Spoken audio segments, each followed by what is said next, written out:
Hello everybody and welcome to this episode of Low Carb in the Leaves with me, Dr. Mary Barson.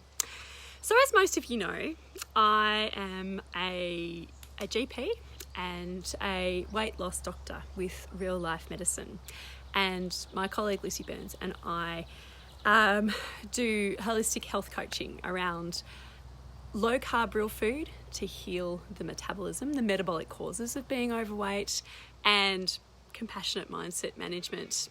And in this week in Low Carb in the Leaves, I'm talking about gut health, which is in fact an integral part of weight loss.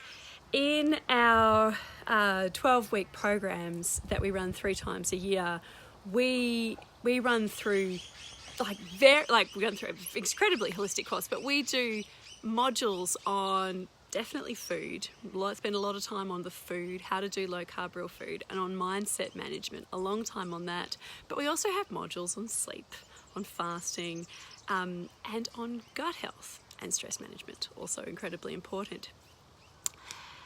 Gut health plays a role in inflammation in our bodies when our gut is out of balance in ways that we are learning more and more about. And it does play a role in the way that our bodies store our fuel.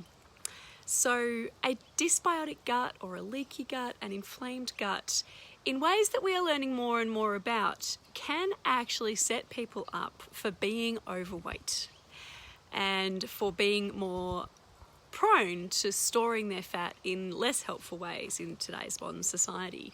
It is not the only cause, absolutely not. And I am not saying just, go out and take a probiotic and you'll be fine. I'm not saying that either. I'm just saying that when you take in the whole picture holistically, when you are holistically healing your body and moving forward with your health for fantastic, sustainable weight loss, reversal of chronic disease, and a life that you can just live your best life, live life on your terms, then gut health is a piece of the picture. And we have a framework for working through how people can heal their guts or help, improve their gut health. And everybody can with simple steps. We talk about removing the processed foods that are really quite toxic to our guts. We talk about replacing them with low carb real food and eating a rainbow of veggies, which is what we discussed yesterday. And then the next step is to re-inoculate. So we've got remove, replace, re-inoculate, our 4-step process. And re-inoculate means to introduce some good bacteria into your gut. And this is in the form of probiotic foods is the best way to go. You only need small amounts of them. Probiotic foods contain beneficial yeast and bacteria that when we eat them, they exert a positive effect on our gut. They kind of modulate our existing microbiome within our gut in positive and useful ways.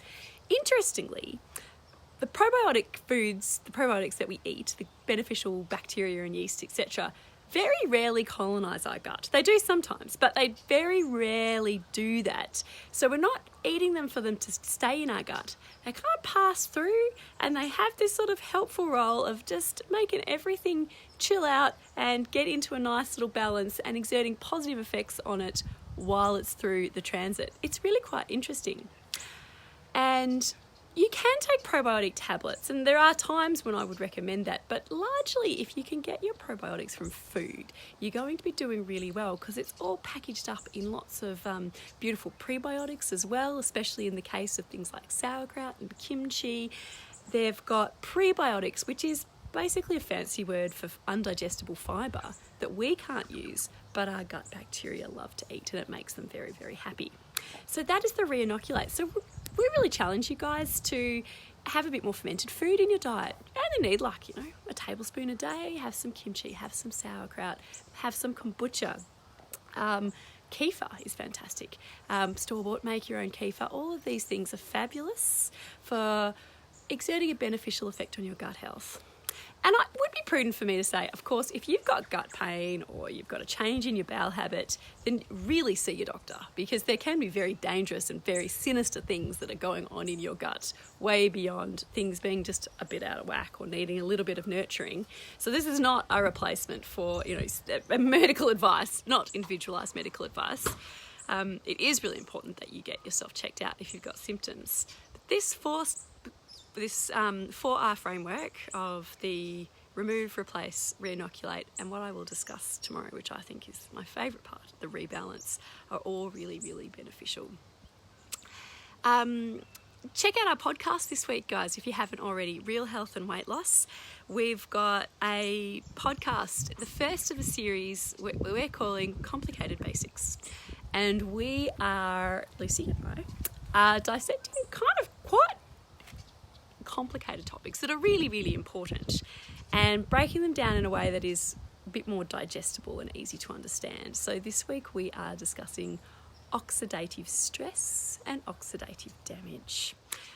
Gut health plays an important role in oxidative stress and oxidative damage as well, and it's a major driver for disease, so it is something that's useful to know about. Okay, have a fabulous Thursday, everybody, and you'll see me tomorrow. Bye now.